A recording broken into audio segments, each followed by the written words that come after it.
Hello. দেখুন, অ্যাস্ট্রোলজিতে বিভিন্ন যোগ নিয়ে আলোচনা করা হলেও মাঙ্গলিক হলো এমন একটা যোগ, ওয়ান অফ দ্য ইনফেমাস যোগ ইন অ্যাস্ট্রোলজি। ইনফেমাস কেন বললাম?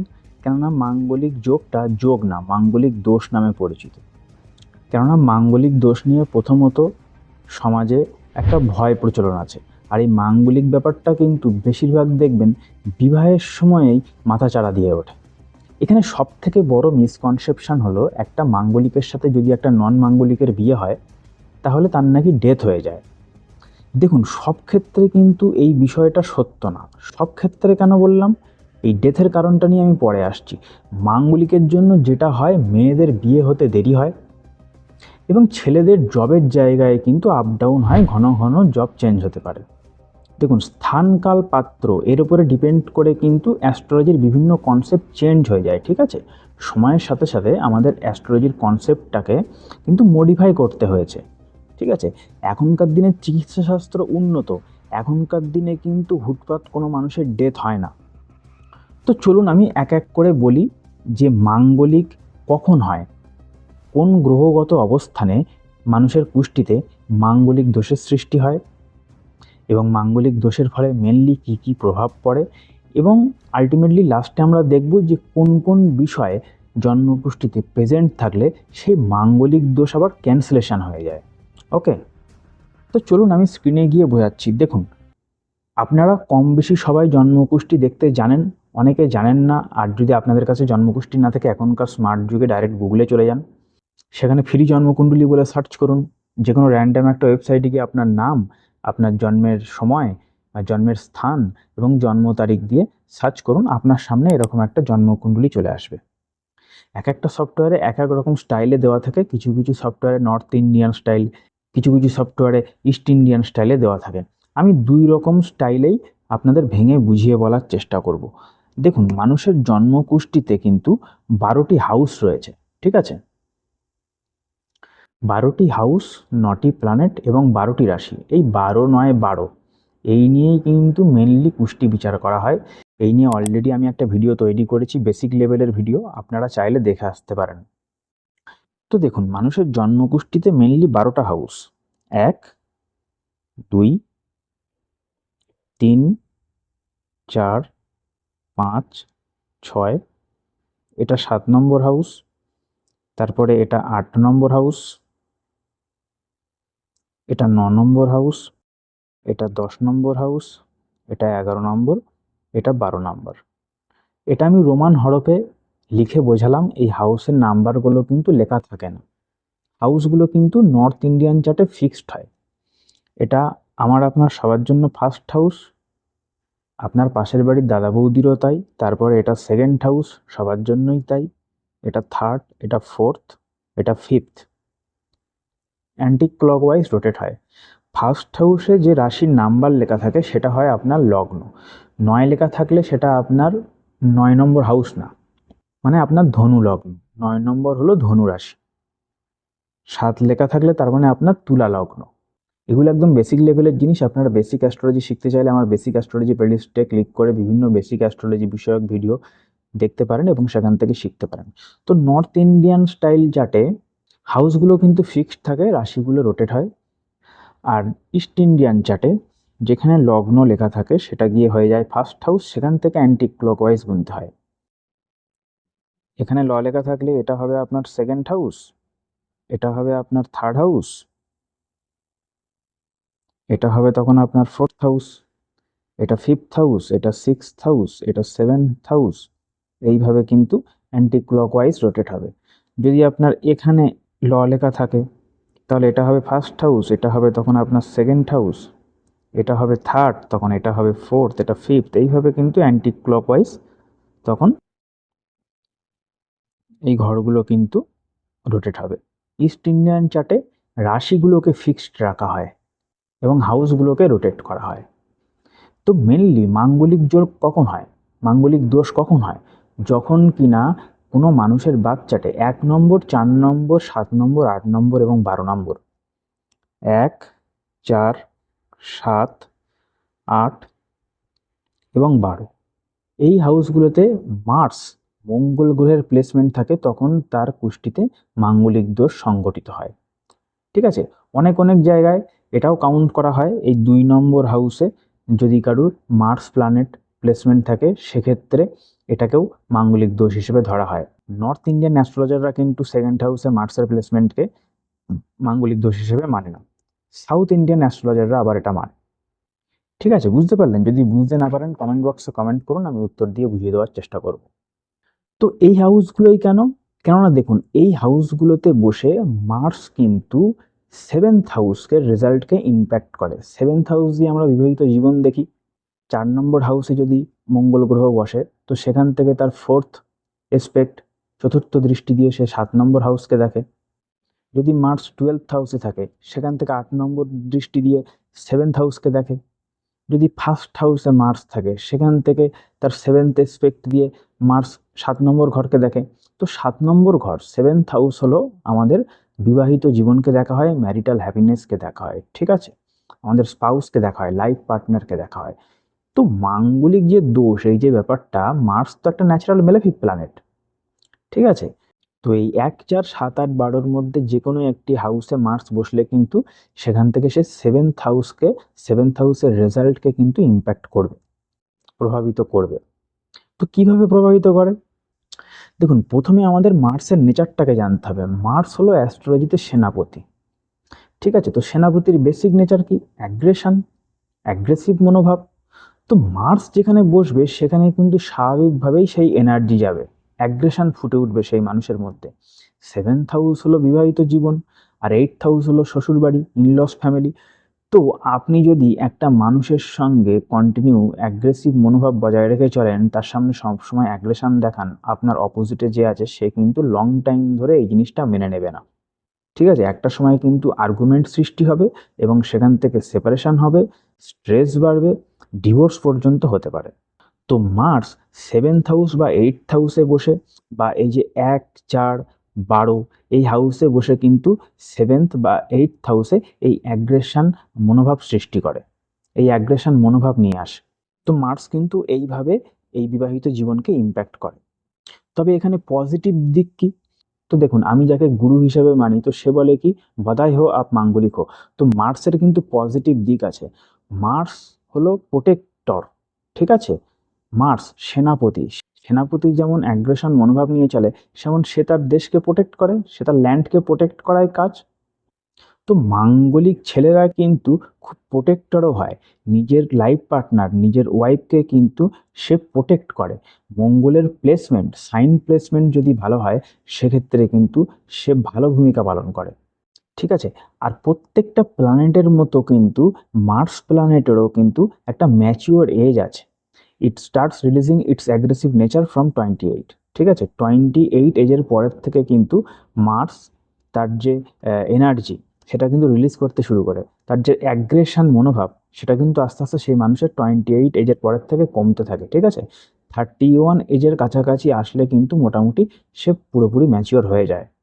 তো 31 এজের আগে যদি কোনো মাঙ্গলিক ছেলে বা মেয়ে আর একজনকে বিয়ে করতে হয়, তাহলে কিন্তু একজন মাঙ্গলিক দেখেই কিন্তু বিয়ে করা উচিত। ঠিক আছে, তো মাঙ্গলিকের মেন ব্যাপারটা জানুন। যেটা আমি বললাম, আগে বললাম যে আমি পরে আসছি ডেথ কনসেপ্টটা। ঠিক আছে, যারা মাঙ্গলিক হয় তাদের কিন্তু একটু এনার্জি, সেক্সুয়াল এনার্জি বেশি থাকে। তো আগেকার দিনে কি হতো, একটা মাঙ্গলিক ছেলেকে বিয়ে করে একটা নন মাঙ্গলিক মেয়ে বারবার প্রেগনেন্ট হয়ে যেত। তো সেখান থেকে কিন্তু আগেকার দিনে ডেথ হতো, আর তখনকার দিনে চিকিৎসা শাস্ত্র এত উন্নত ছিল না। তো সেই জন্য এই কনসেপ্টটা, এখনকার দিনে কিন্তু চিকিৎসা শাস্ত্র উন্নত, আর সবাই কিন্তু মোটামুটি অনেক অ্যাডভান্স লেভেলে পৌঁছে গিয়েছে। ঠিক আছে, তো এখনকার দিনে আর সেই জিনিসটা হয় না। এখনকার দিনে মেনলি কি হয়, পার্সোনালি আমি যেটা মানি, যেটা আমি প্রথমে বললাম, মেয়েদের বিয়ে হতে দেরি হয়, আর ছেলেদের কিন্তু ঘন ঘন জব চেঞ্জ হয়। তো ফার্স্ট হাউসে যদি মার্স থাকে, কি রেজাল্ট দেয় দেখুন। ফার্স্ট হাউসে মার্স থাকলে সেই ব্যক্তি অতিরিক্ত হট টেম্পার হয়, অ্যাগ্রেসিভ নেচার তার মধ্যে বেশি থাকে। ফার্স্ট হাউসে বসে মার্স আবার সেভেন্থ হাউসে এক্সপেক্ট করছে, তার ফোর্থ এসপেক্ট থাকছে ফোর্থ হাউসে, এবং তার এইটথ এসপেক্ট থাকছে এইটথ হাউসে। তো ফার্স্ট হাউসে বসে মার্স কিন্তু চতুর্থ ভাব, সপ্তম ভাব এবং অষ্টম ভাবের রেজাল্টকেও প্রভাবিত করছে। সপ্তম ভাব বিবাহিত জীবন, অষ্টম ভাব শ্বশুরবাড়ি। তো এইসব মানুষের মধ্যে একটা লিডারশিপ কোয়ালিটি থাকে, সে সবসময় চায় যে আমি শাসন করব, ঠিক আছে? তবে দেখুন, এটা কর্মক্ষেত্রে ঠিক আছে, বিবাহিত জীবনে তো এটা ঠিক না, ঠিক আছে? এখানে যদি স্পাউস তাকে কিছু বলে, সে মনে করে এ বুঝি আমাকে কন্ট্রোল করছে, এ বুঝি আমাকে ডোমিনেট করছে। তো সেক্ষেত্রে তখন স্যার অ্যাগ্রেশন নেচার ফুটে ওঠে, আর্গুমেন্টের সৃষ্টি হয় এবং সেখান থেকে স্ট্রেস বাড়ে, অনেক সময় দেখা যায় সেপারেশন এবং ডিভোর্স হয়ে যায়।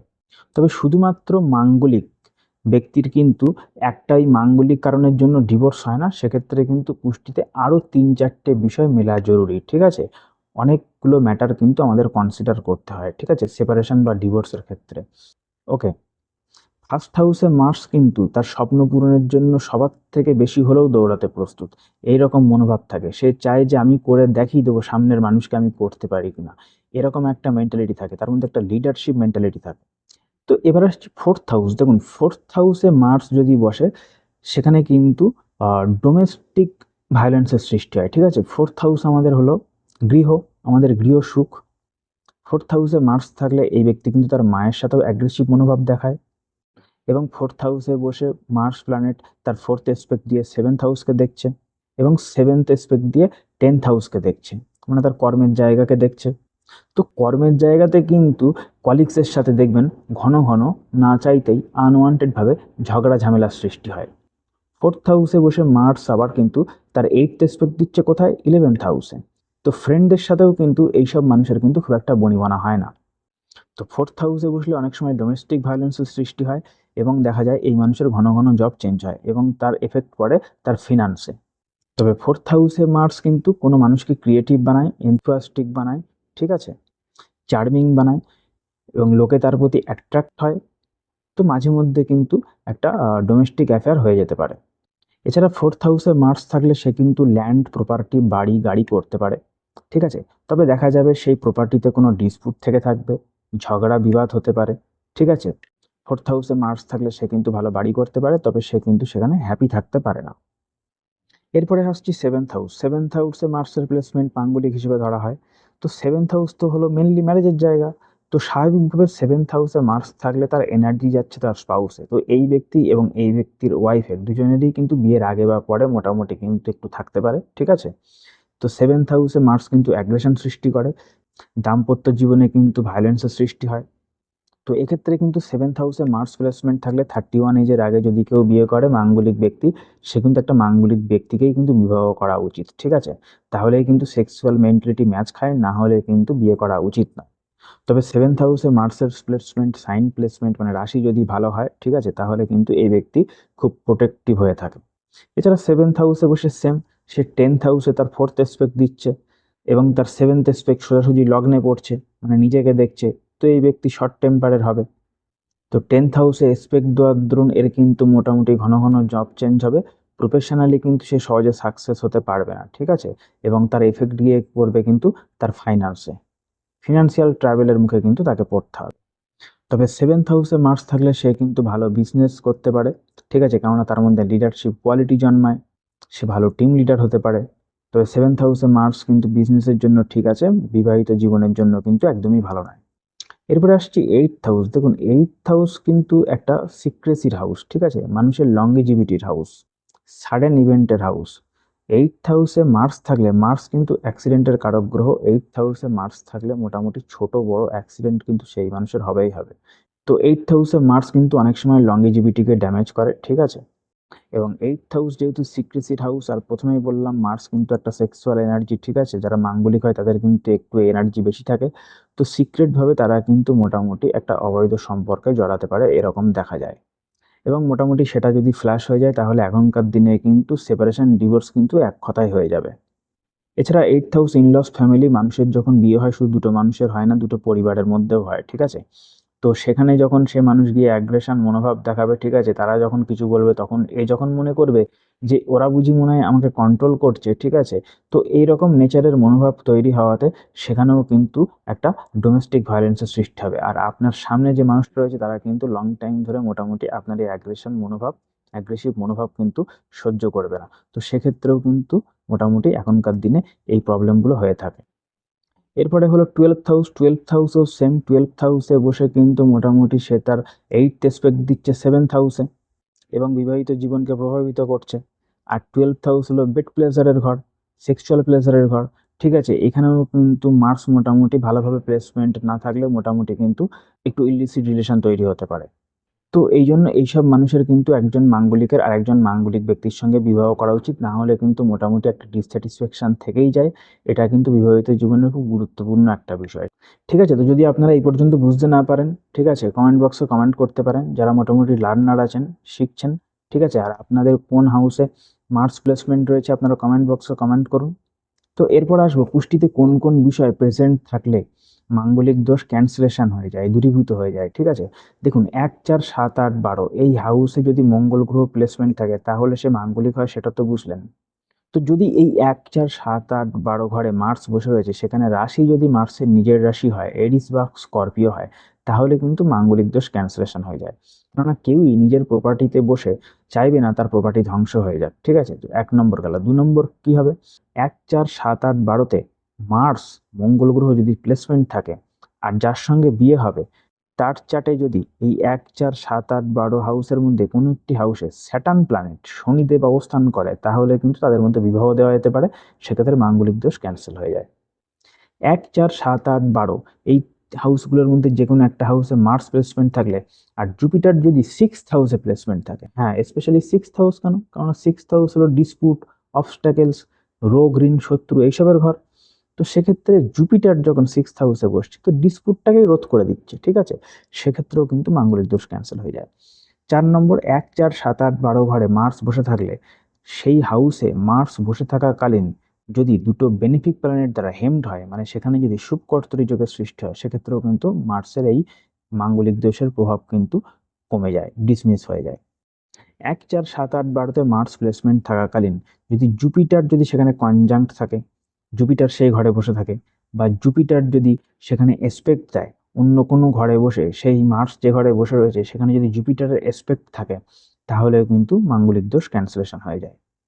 এছাড়া একজন মাঙ্গলিক ব্যক্তি আর একজন মাঙ্গলিক ব্যক্তিকে বিয়ে করলে একটা মাঙ্গলিকের এনার্জি আর একজন মাঙ্গলিকের এনার্জি সহজেই কন্ট্রোল করতে পারে। ঠিক আছে, তো এটা কিন্তু সব থেকে প্রচলিত বিষয় যেটা মানুষ বলে থাকে। ঠিক আছে, এক্ষেত্রেও কিন্তু মাঙ্গলিক দোষ ক্যান্সেল হয়ে যায়। তো মোটামুটি ছিল এই মাঙ্গলিকের কনসেপ্ট। আমি এই পর্যন্ত আপনাদের যথেষ্ট ভালোভাবে বুঝিয়ে বলার চেষ্টা করলাম। যদি আপনারা আমার বলা কথার সাথে রিলেট করতে পারেন এবং যদি বুঝতে পারেন, তো অবশ্যই আমি নিজেকে উপকৃত বলে মনে করব। আর যদি আপনারা এখনও আমার এই চ্যানেলটিকে সাবস্ক্রাইব না করে থাকেন, একটু সাবস্ক্রাইব করে পাশে থাকবেন। জয় শ্রীকৃষ্ণ।